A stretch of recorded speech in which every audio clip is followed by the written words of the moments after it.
Hello friends, welcome back to Strategic Management. We have been pursuing the case in terms of strategic perspectives and choices up till now. And continuously we are trying to build up our thought process through which we wish to understand that how we can reach to the vision, strategically managing value chains. And I promised you that I would be going towards strategically managing value webs. But till now we have reached to a stage where we are quite in a situation of understanding that how we can strategically manage value chains, and on the other side management of strategy, wherein we talked about policy and plan and those kind of things as such. And as I promised that after developing the holistic perspective around through different kinds of philosophies, starting from this side, we talked about Amartya Sen's perspective of development as freedom, and we talked about Stuart Hart's perspective of the sustainability framework, and we talked about fortune at the bottom of the pyramid, then blue ocean framework, and then Michael Porter. We have talked about diverse frameworks, and we have tried to put up a composite situation in front of us. Now, as I promised, we will be going for understanding how to execute that formulation and execution simultaneously in terms of steps, while focusing upon objectives and goals largely. That is where we are talking of designing business level strategies.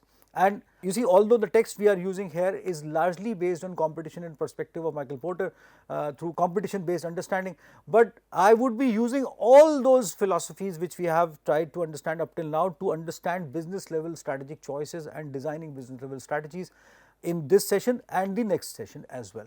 And these two sessions are integrated and connected, wherein we would be using one narrative and one example to weave both these sessions, wherein we are talking about in this session we are talking about designing business level strategies, and the next subsequent session we would be talking about designing and strengthening business level strategies, wherein same example would be used to build up the case. And in the meanwhile, I will be trying to put up the perspectives through those different kinds of philosophies which we have talked about up till now. So let us see how to think of business level strategies, that is strategic steps which would be taking us compositively towards the strategic path and the vision through our mission. But let us now focus on objectives and goals. Let us start with this interesting story and Mahindra's. And I admire this organization. I have been talking about this organization for quite some time. I refer to this organization when we were talking about Dr. Pawan Goenka and his choices in terms of developing Scorpio as a vehicle which stood out Mahindra's in terms of rejuvenating themselves and so on. And probably I mentioned that when we were discussing organizational life cycle, industry life cycle also. This example is very important as far as Indian economic scenario and business scenario goes. So here we are talking about Mahindra's efforts in terms of electric vehicles. Electric vehicles are the future which we are foreseeing for our automotive industry.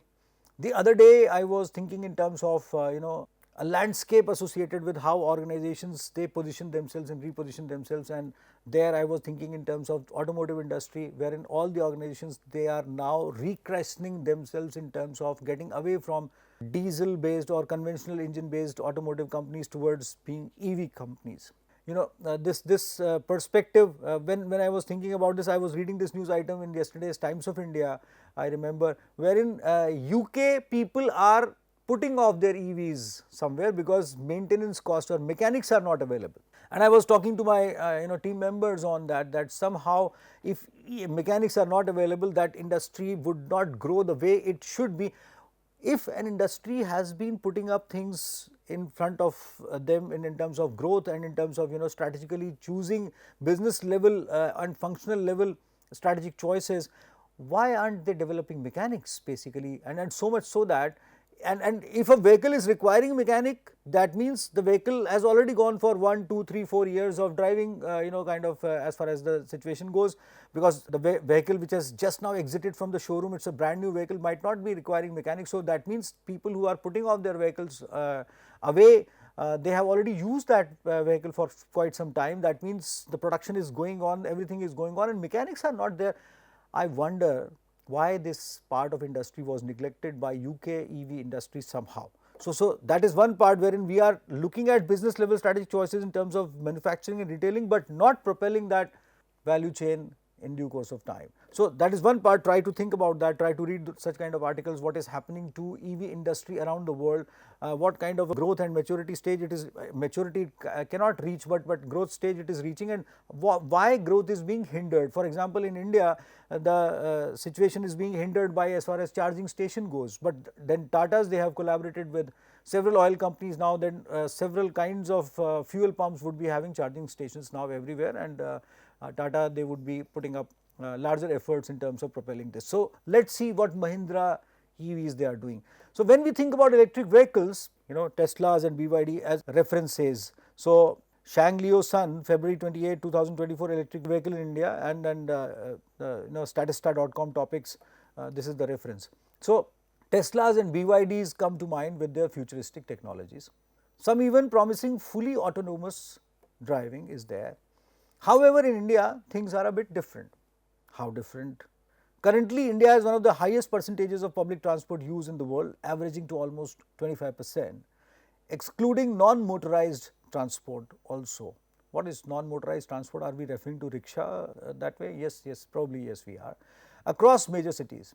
Additionally, this public transport sector dominated by three-wheelers makes up 11% of mode share. Huge as far as the situation goes. So we have not talked about this kind of industry much, as far as we have several kinds of policies and several kinds of things which are going on around, and it's such a common transport vehicle, auto, three-wheeler basically. We have never thought about this industry, how far it has taken its roots, how deep rooted it is. So operational electric vehicles in India as of March 2023 by type in 1000 units is two-wheelers. It is 1147 in 2000. So that is the kind of units which we are talking of. Three-wheelers are almost similar as far as the situation goes. Light motor vehicles are there, light passenger vehicles are there, goods vehicles are there, buses are there, and so on. And buses constitute very minimal space as far as this thing goes.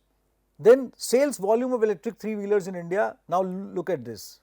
It's very interesting. 2019, 2023 in thousands only. So by 2023, 581,000 electric three-wheelers are there in as far as Indian space goes. And Mahindras, they are playing good role as far as EVs go. So let's see what happens, how this industry is coming up, and what kind of business level strategic choices can be understood with reference to this kind of an industry. It's an interesting situation which is there in front of us. So electric three-wheelers have seen a rapid growth trajectory during the last few years, reaching a market volume of more than 500,000 units in 2023, which is minimal as compared to what we are producing in terms of automotives at large, but it's a good start when we look at the proportionate growth which is foreseen in terms of as far as the electric vehicle situation goes. And you see, still we are under a dilemma that should we be going for rapid growth in terms of electric vehicle goes, because ultimately it requires a lot of charging support as well as batteries and those kind of things, which we are not still sure of that. Should we be shifting our concentration completely on this vehicle? So that is a major question which we are still fumbling upon, and that is why we are also focused upon hydrogen based vehicles and so on, and we have to yet to take a call in terms of that what side should we be choosing in due course of time. But still Mahindras, they are doing well. So most of the three-wheelers are used commercially as e-rickshaws and goods carriers. Coincidentally, this segment is also led by conventional automobile manufacturer Mahindra. Now that we have identified India's largest electric three-wheeler manufacturer, can you guess which company holds the title of second largest in the field? Can you guess that? I couldn't guess that until I reached to the end of the slides, but let's see. So you probably haven't even heard of this company, have you? It's like finding a hidden gem, really a gem. So because they are writing a different kind of a history as far as the environmental factors and this EV space goes. Hold on until next section to find out all about it. I would be talking about those companies in the next section. I am not ending this discussion here. We are talking of Mahindras and business level strategic choices. And I would be talking about how to think about those choices in due course of time with all the philosophies which we have tried to develop as of now. So Mahindra Last Mile Mobility Limited, MLMML, a subsidiary of Mahindra and Mahindra Limited, reaffirms its position as the premier electric three-wheeler manufacturer in India, marking a significant milestone in financial year 2024. According to data from the Vahan portal, it's an important resource which you may also like to look for. MML has secured the top spot as India's leading electric three-wheeler manufacturer, having sold over 1.4 lakh electric vehicles, which is a very substantial and a suitable number. You see, when we talk about India is a big market, you would realize that how does it matter? 1.4 lakhs is not that a big number basically, but it is, because 1.4 lakhs is a number, suitable number, which justifies the existence of a complete value chain. And that is what we are precisely talking about, that now you have developed the industry as such. And if you have developed the industry, now you have to think in terms of how to grow that industry, and that is precisely what we are talking of in terms of business level strategic choices. Currently, MML commands a noteworthy market share of 9.3% in India's electric three-wheeler market, with an impressive 55.1% share in the L5 EV category year to date in financial year 2024. This is taken from Autocar Professional. Mahindra Last Mile Mobility leads India's electric three-wheeler market, and so on. So, once this industry grows and Mahindra grows its say within that industry, you would realize that they have taken the right step. So, in financial year 2004, our customer-centric approach has propelled our efforts to electrify last mile transportation, selling 40,000 E3-wheelers within 8 months underscores the inclusive income generation our EVs provide to drivers. We remain committed to enriching our customers' lives by consistently delivering innovative, value for money and sustainable last mile mobility solutions. That is what Mahindra is talking about in terms of their perspective about.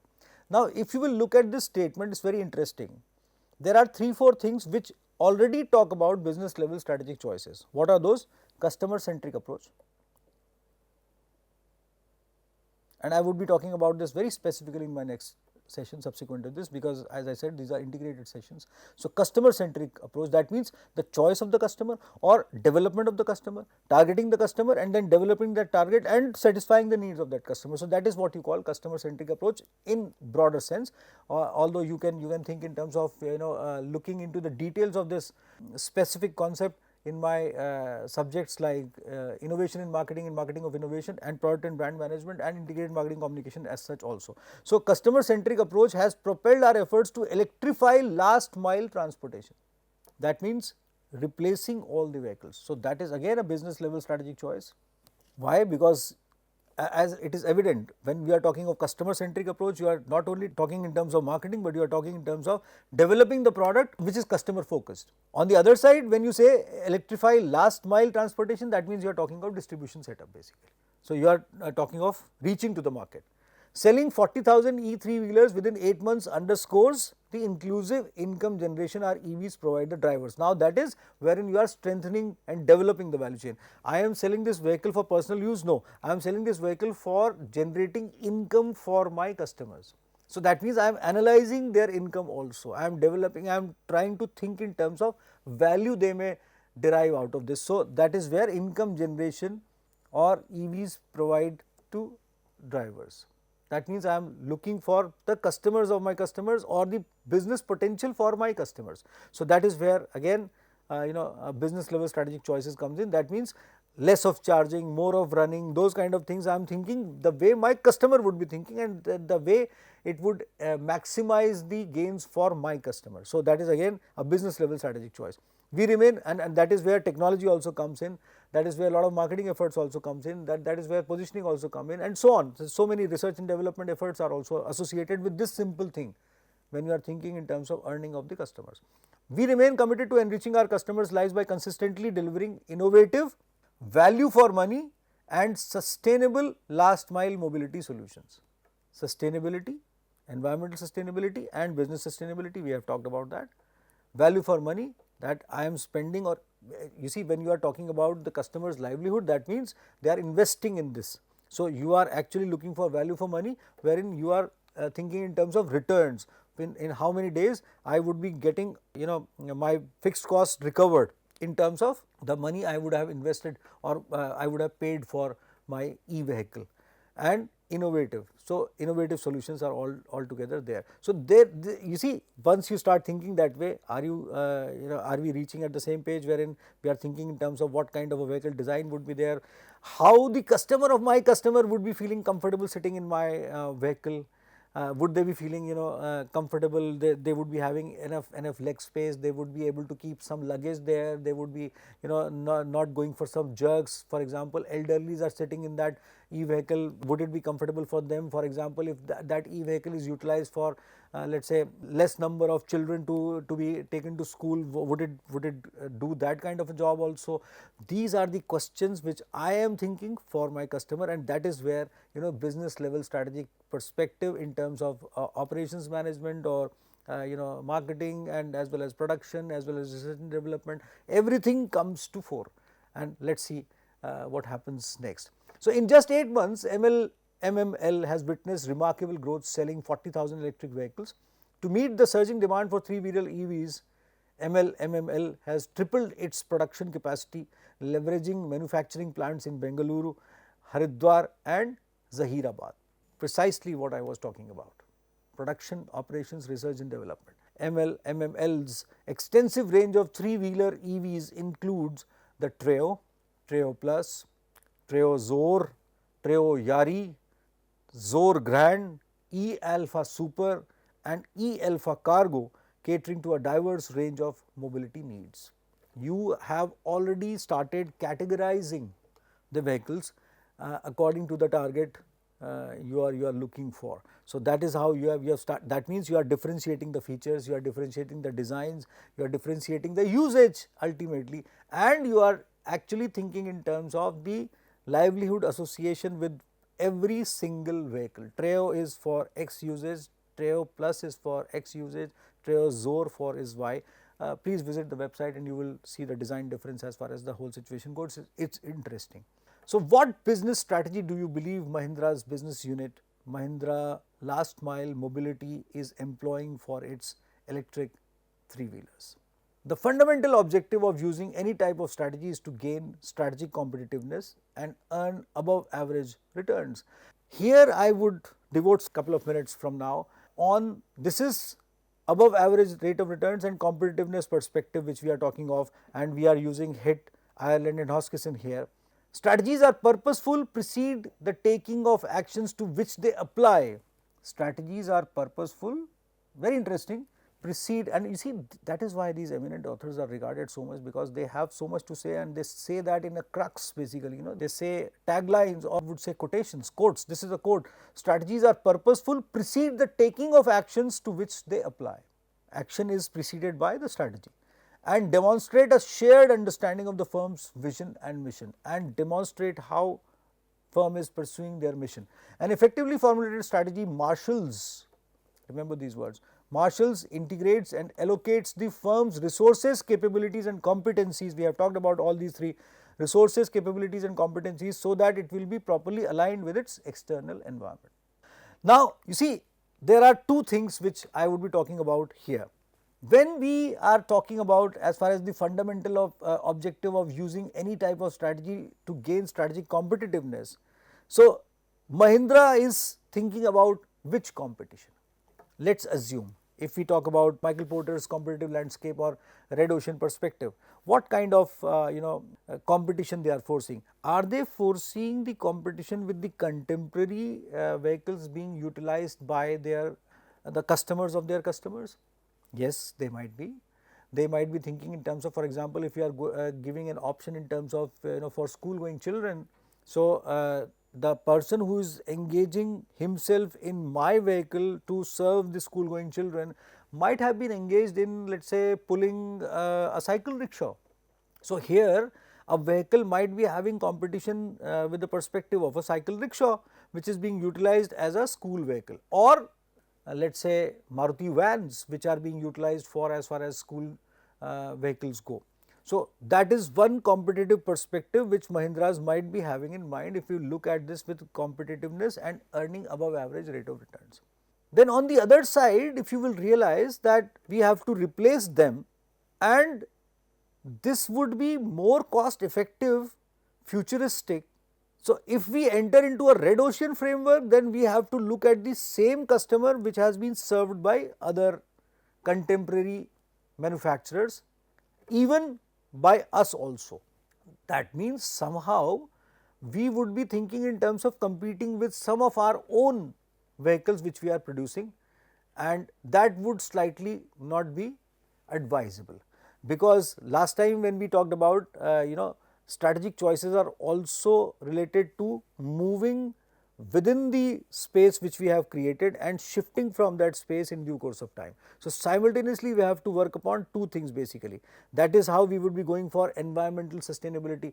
When we talked about environment sustainability framework given by Stuart Hart, that we cannot shelve off business immediately, but then we have to shift our business from this side to that side in due course of time. So, Mahindras, they would not like to compete with their own vehicles, with their existing as far as industry, let us say, perspective which is being driven by a contemporary choices in terms of whatever is available, and the example is school vans or school going children. In terms of, let us say, local commuting, for example, if you talk about small towns or small townships or larger towns, smaller areas to be catered by e-vehicles, for example, e-transport, three-wheelers, when you go to, let us say, places like Delhi or metropolitan areas or religious places, I have seen autos are very common kind of public transport in Varanasi, in Lucknow, those kind of places, and Lucknow being the city of scooters India, this Tempo was the favorite vehicle of Lucknow before it was slightly eliminated from the scenario.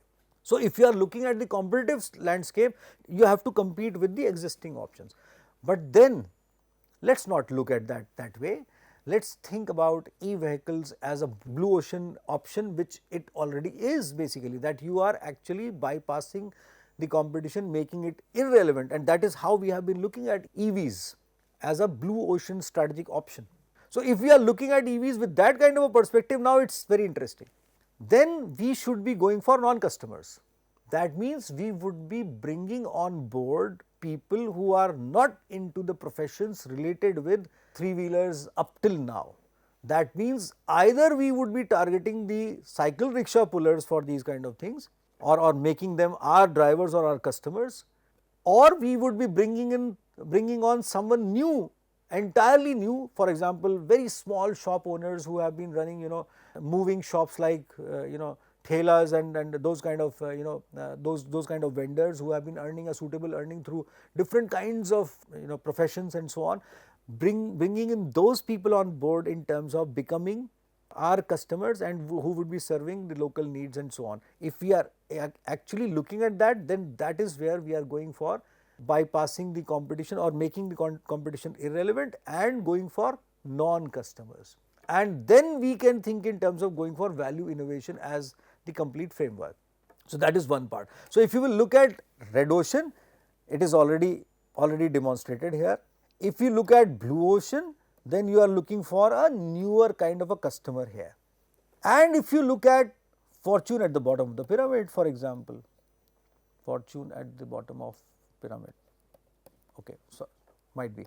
So, now if we look at fortune at the bottom of the pyramid, then you would be looking at the people who somehow are earning very less, and you want them to be brought on board in terms of inclusive growth goals.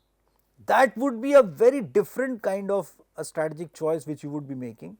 So, here you are going for a buyer, here you are going for a buyer with a different kind of a profession, but still might not be having that capacity to straight away purchase your vehicle. So, you would be supporting them with some EMI kind of a thing basically. Here you would be associating your buyer with a futuristic livelihood option wherein you may go for a pricing which can be conducive with that kind of an option. That is, you can give them a space for EMIs, pay while you earn, and that too supported by some banking organization. So, that is where fortune at the bottom of the pyramid perspective comes in. And Simultaneously, you definitely are looking at your strategic choices with the perspective of sustainability framework by Stuart Hart and so on, wherein you would also like to bring in some policy structure from the side of the government to support this kind of an effort. You would be focusing upon some NGOs working with you on these kind of things. Basically, you would be supporting as far as the meaning thereby that you would be creating a distributed retail network at the grassroots level in smallest of the cities, in smallest of the areas where you should be present. I remember on 18th of January and 19th of January first and then 26th of January again I was there. So 18th of January we were going to attend an academic congregation there which was being organized by Swami Rambhadracharya University, Chitrakoot. Swami Rambhadracharya ji is Padma Bhushan and is a very eminent scholar, and he has a university which is a very unique university in this world that the students who study there they can't see. So that is a very unique university. So we were invited there, and I'll just cut the long story short, wherein we were Ayodhya no vehicles were allowed, so we were using the local EVs to commute from this place to that place, and this girl, she was driving an EV. She came from Delhi. I remember her name was Kiran probably, and she was very enthusiastic about driving EVs, and we were very happy to sit on this comfortable EV. Probably it was Mahindra's, and that reminisces, that reminds me of the fact that why I remember that is that somehow we are actually looking for blue ocean or fortune at the bottom of the pyramid with the perspective of using policy, NGOs and those kind of things to bring up these kinds of customers who would serve customers at large, and the complete market would get developed. So this kind of a business level strategy with this kind of a perspective would have a different kind of a connotation in market development. RO, red ocean, would have a different kind of a market development. The lesson here is that business level strategic choices can have a philosophical backdrop which actually translates into different kind of a market development at the end of the day. I will be coming back to you with lots of insights and a continued discussion with this discussion in my next session. Till then, goodbye.